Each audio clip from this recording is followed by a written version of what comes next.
You know, anytime you have a relationship with someone where it is completely on their terms, I'm not saying it can't go on for a long time. In some cases, it goes on forever because someone makes the agreement that they want, or they feel that that inequity is something they can live with. But everything has a price. So let's talk about that. You know, it's common when you look on Facebook, and I'd be a liar to say to some degree I've been guilty of this myself from the perspective of, I have a certain train of what I feel is rational, logical thought. And other people as well will come and they'll have their train of logical or of thought, which is either based on their religious book, whether it's the Bible, the Quran, or whatever, a certain branch of science.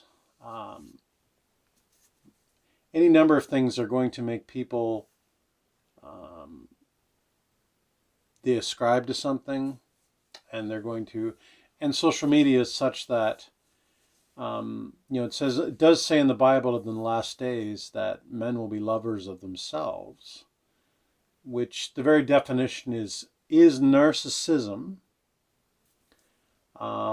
because essentially narcissism itself is that when you're lovers of yourself, you only put forth the agenda of what's important to you, devil may care for everyone else.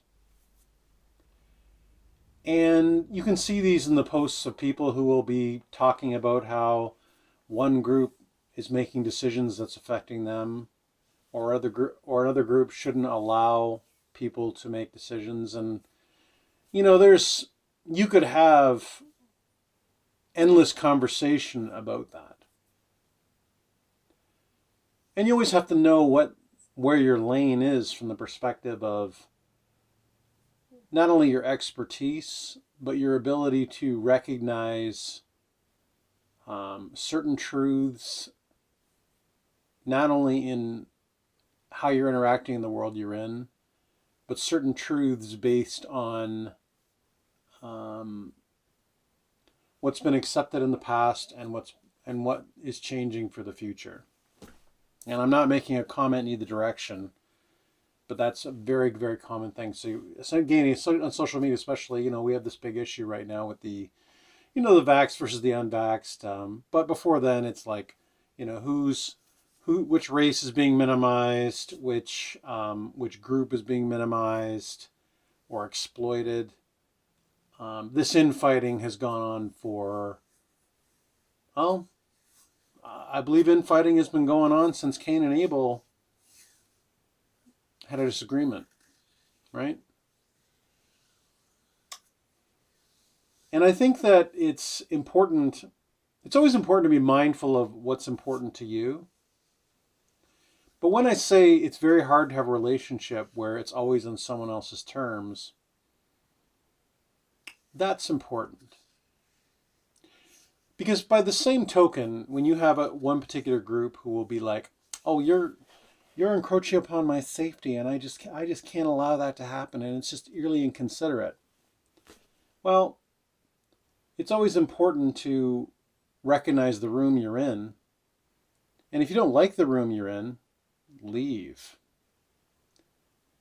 And in our society right now, it is true, for example, that there's a large number of people in most recent history who are all injected, and they injected for different reasons. Some believe the narrative, some believe the efficacy of the science.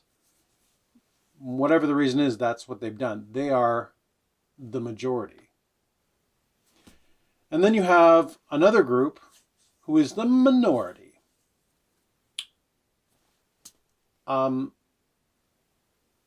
when it comes to the minority, all I can really say about the minority is that the book itself, the Bible, if you're a Christian, and I think the Quran speaks in this as well, there are fewer people who are going to have the wisdom and foresight,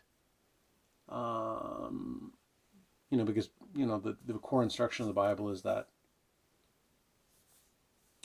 the way of the world is broad and expansive, and that's the way that most people are going to take, right? And then there's going to be fewer people who come alongside it, or who find the alternate and correct path. Now, again, this is just an editorial comment. I'm not telling the vaccinated that they're wrong. I have opinions on that, for different reasons. But it's how you go about solving conflict that's important. So we think about the trucker convoy right now. That is, if you watch my previous video, we have a large group that is basically, they're down to their wits' end and they're doing what they feel they can do. And, and if you're in the middle of that, there are some people who will feel quite desperate. There'll be some people who just, oh, it's another reason for a get-together, whatever. Or maybe you're somewhere in the middle, hard to say. Well, imagine, if you will, we hop on our time machine for a second, if we lived in a world where you didn't have to live on everyone's terms, you got to pick. Which is actually what God himself says. He says, behold, I stand at the door and knock. It's not, behold, I stand at the door of the battering ram. He says, if you want what I'm selling, great. If you want to hang out in my super cool place, great. But he makes it clear, he makes the invitation. And after a period of time, after making that invitation, he then stops asking. So a little while ago, I don't know if you remember, when there was some drama with the leadership of North Korea. And this is not a comment on Trump or not, but Trump basically, it was a big deal where he went over and he basically had a conversation with the guy. They got together, closed door meeting, but in the final analysis, you don't hear about North Korea shooting missiles off and them getting worked up. And, whether that was propaganda or not, because the media is always creating things for us to have anxiety about. It's sort of their shtick. But the point is that ended really quickly. So I'm going to play devil's advocate here for a minute.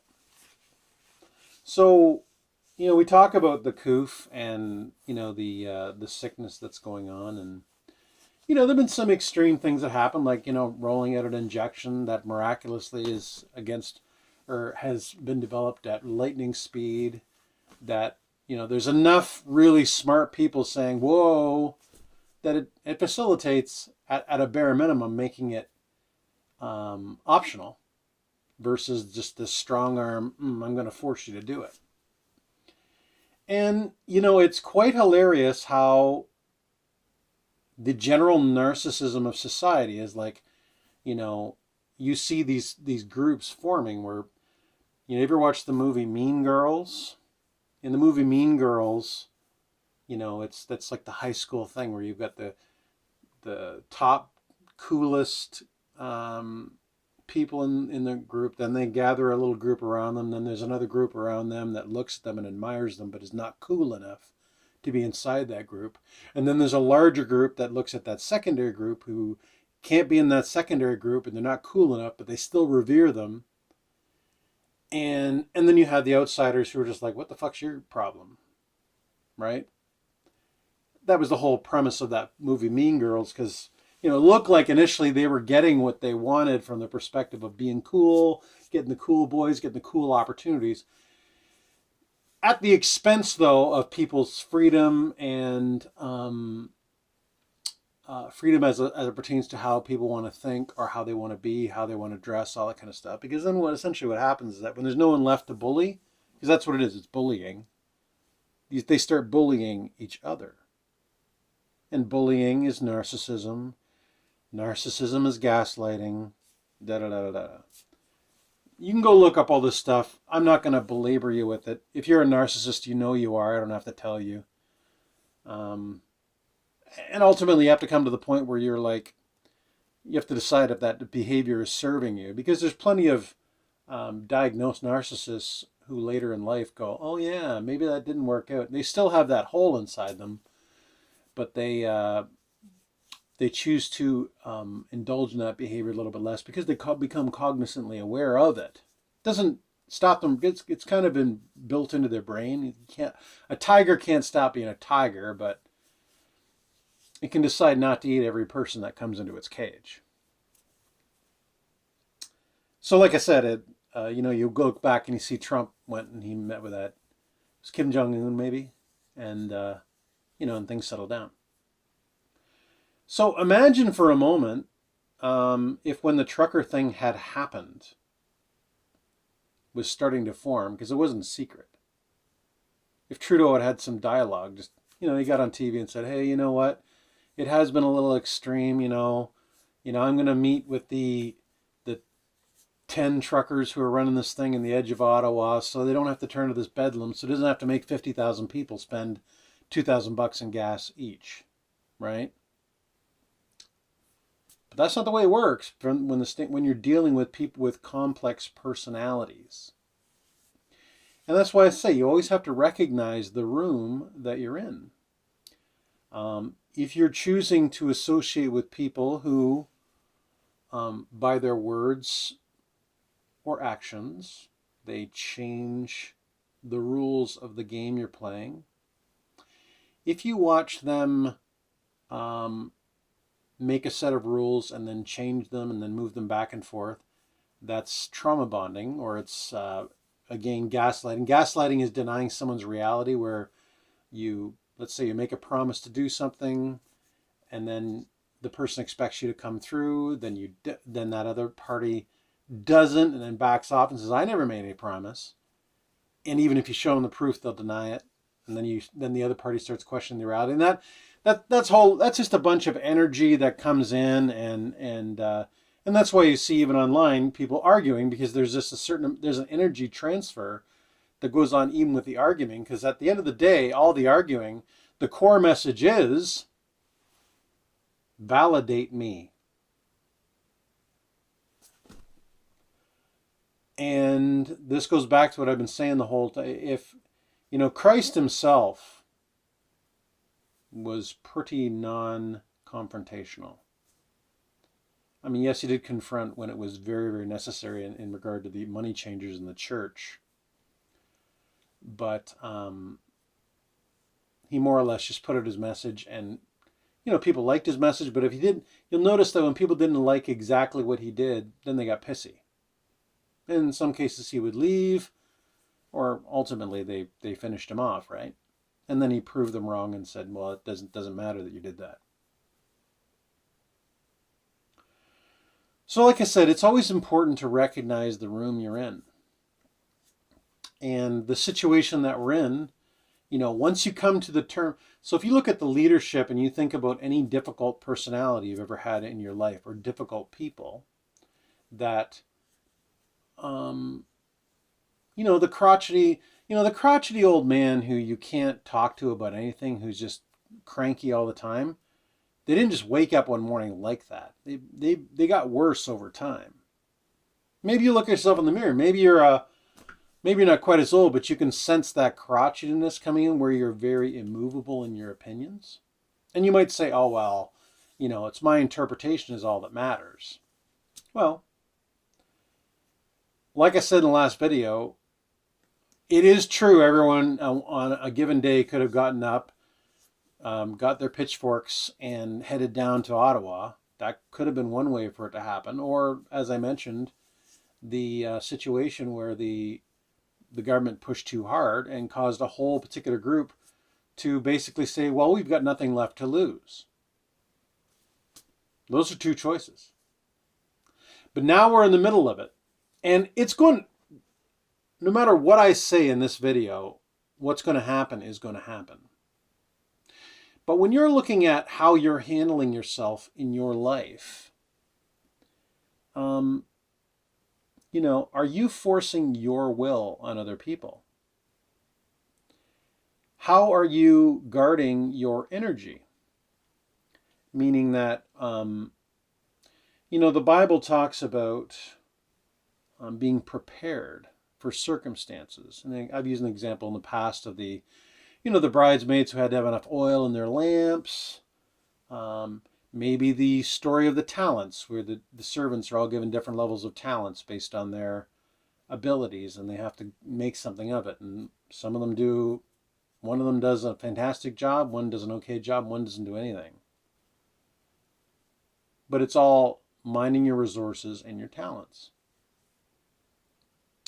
And so the core of this video is more or less to say is to really look at how you are showing up in the world. You know, for a time there, I'm very much so of the belief that the vaccine is a really bad idea. There's goes from mild to wild, right? Some guys are talking about how it's, diabolical. It goes, the very, very edge of the extreme is that's the mark of the beast, et cetera, to other guys that it's going to genetically destroy you. I've heard all the opinions. I've heard enough of the opinions from enough smart guys to know that because there's never been any dialogue. Because, let's face it, this whole trucker thing, if the best scientists in the world who are like saying they have chapter and verse as to why it's terrible, got together with the guys who are, and they actually had a dialogue people could look at, all this would go away. At the end of it, if people are able to say, okay, here's the two arguments presented by the government, you pick. And ultimately, that is actually what's going to happen. And will there be fallout on the other end? Maybe. But even if there is fallout on the other end, going back to, you can have a stance where it's like, I told you so, and you should have listened to me, and blah, blah, blah, blah. Or you could be like, well, that was a mistake. How can I help you move forward? They're both choices, right? And if you look at from the other camp, if let's say a year from now, there's some, the sky opens up and some research comes out that says it's perfectly safe and everything's wonderful and it's the best thing that ever happened. Well, then the people who hadn't been vaccinated could theoretically take it. And there it is. But let's be frank. When you get polio, you got polio. When you get chickenpox, you got chickenpox. When you get malaria, you got malaria. Justin Trudeau hops on the thing today and says, yeah, I've got COVID, but I don't feel any symptoms. Anyway, I'm not going to, there's enough people who are making fun of this shit that's not my job. My job is basically, I really want to encourage everyone out there, you can talk about, vaccines are, in my opinion, are not, you can continue to offer up information, but the people who've taken it, it's not going to make them all of a sudden wake up and go, oh yeah, it is terrible, and that it's not going to validate or make anyone feel better. The die is cast. And so let's just manifest together that on the other side of this, there's a little more tranquility. There's a little more peace. The world is going to change. The world is always changing, but the world is going to change in ways that are very interesting. And arguably, I think, exciting. Some people are worried. Some people are wanting the world to go back to the way it was because they don't, one of that thing, as I was saying, in the end days, men are lovers of themselves, and narcissistic people love to control things. They are very stubborn to have things change, and it all stems from a personal fear, a personal anxiousness that's inside them that when things go out of control, that they need that predictability. And on one hand, that's a flaw, but on the flip side, the American government in their secret papers says that, if things went sideways, they would appoint narcissistic psychopaths to run things because they have less empathy, right? So everybody plays a part. That's neither here nor there. I am going to post some videos, though, on some bigger forecasts I have, which are centered around knowing who you are, the environment you're in. Meaning that, cyclically in the world, there has always been this balance of great empathy and compassion to great selfishness and narcissism. This balance is always been going on. And once you know where you are in the world in that balance, it allows you to make decisions about how you want to be exposed to that. Like, for example, if you're going to build a house in Kansas in Tornado Alley, you can choose to build it like everyone else, and that's when you watch the news. Pretty much every 2 years, someplace in Kansas gets blown to shit because people didn't recognize they live in Tornado Alley. And yes, it's true, you can stay in Tornado Alley, absolutely, build your house in Tornado Alley, and devil may care. And you can either choose to make your house, like every other house in North America, which comes apart easily in 200-mile-an-hour winds, or you can make it like a bunker, right? Or you can just move, right? Anyway,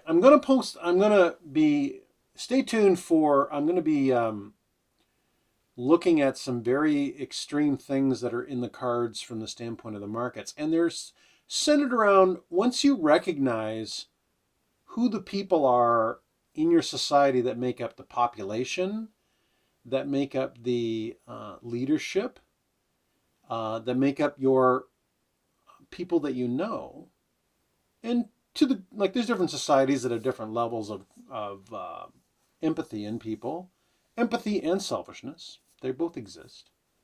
But once you recognize, based on larger evidence, once you see the larger evidence, a tree cannot bear both good and bad fruit. And everything has a sort of a timer attached to it, where, in the Bible it says sin is good for a season. And that essentially means that, sinful behavior, those people can look like they're winning for a very long time. But seasons can change very quickly. I don't know if you notice how quickly winter showed up. We had this great December where I think just toward the end of December I had a 14-degree day, and now it's like negative 25, right? Anyway, I'm going to put these out. Just do with it as you would like to. It's on my heart to talk about these things because I do feel I have an insight into, things like markets and things like that, which, one adds on top of the other. And it may be a manifestation because a lot of people have no idea what to do about what's going on.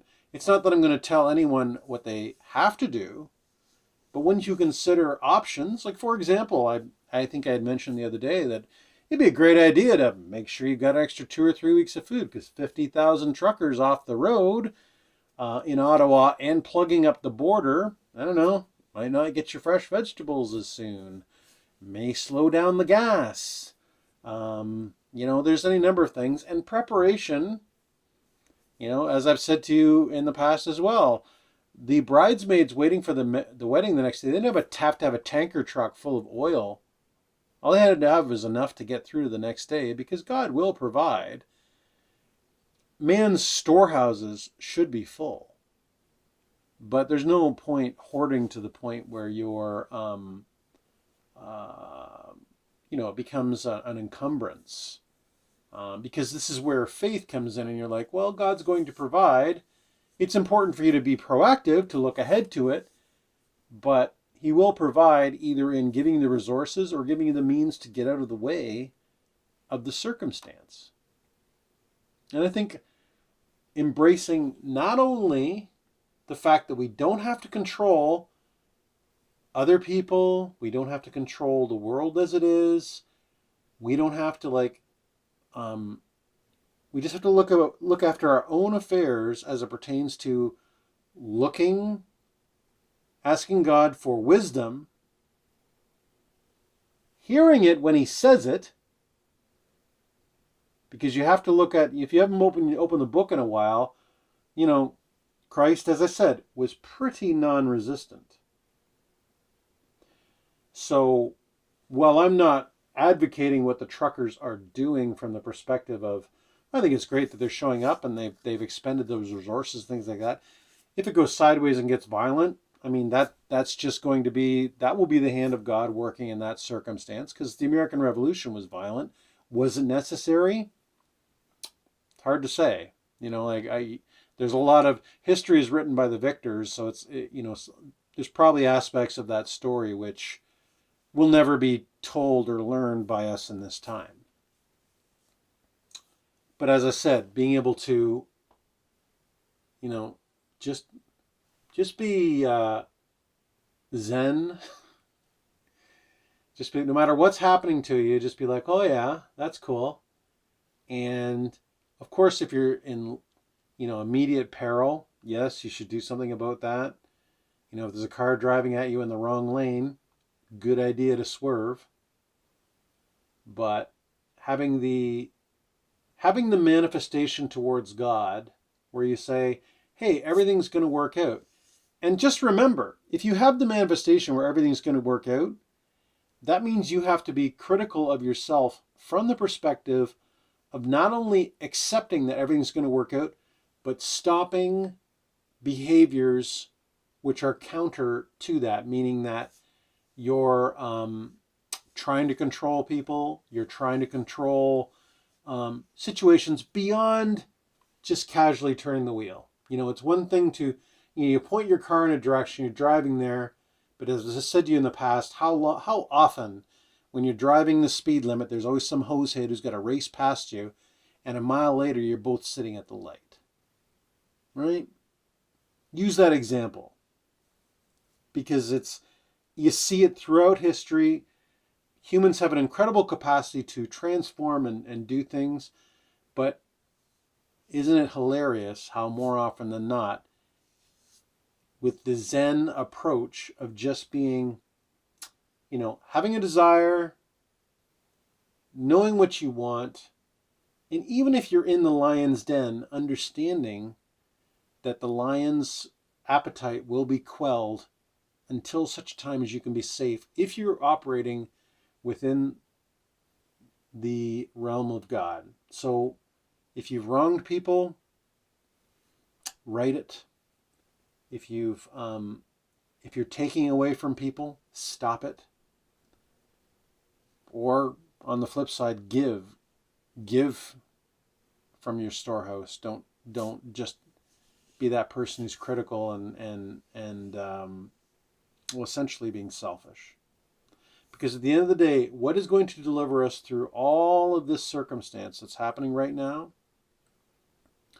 regardless of our laments about the money printing and who's getting injected and what's in the injection and children and all that kind of stuff. Yes, I think, certain areas like the harm that's being done to children, and not only now, harm's been done to children for as long as you can go, from bad family situations even to distilling down something as terrible as abortion, But again, these are all deep topics, but I essentially am encouraging all to just be mindful of what you can change, because trying to change and force anything like that's being done now by the powers that be, that's a kind of energy. And when you pull the elastic so far, it can only go so far until it snaps. So don't pull the elastic.